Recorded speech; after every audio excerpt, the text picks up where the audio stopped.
โอน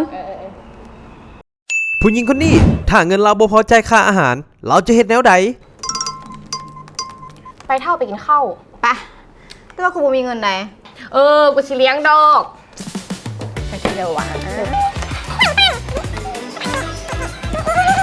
ลุย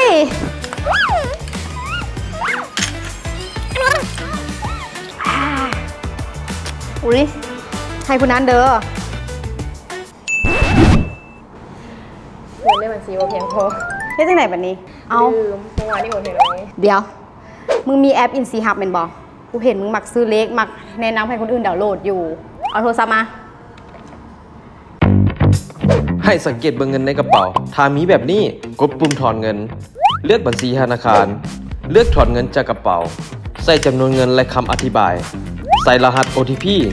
เพียงเท่านี้การถอนเงินก็ถือว่าสำเร็จอย่าลืมนะทุกคนแอป InC Hub ยิ่งแนะนำหมู่หลายเพียงใดยิ่งได้รับค่าคอมมิชชั่น 5% หลายขึ้นเพียงแต่แนะนำให้หมู่ดาวน์โหลดแอปกูไม่เคยสังเกตเลยนะฮันเกือบไปล้างถ้วยเราไปหา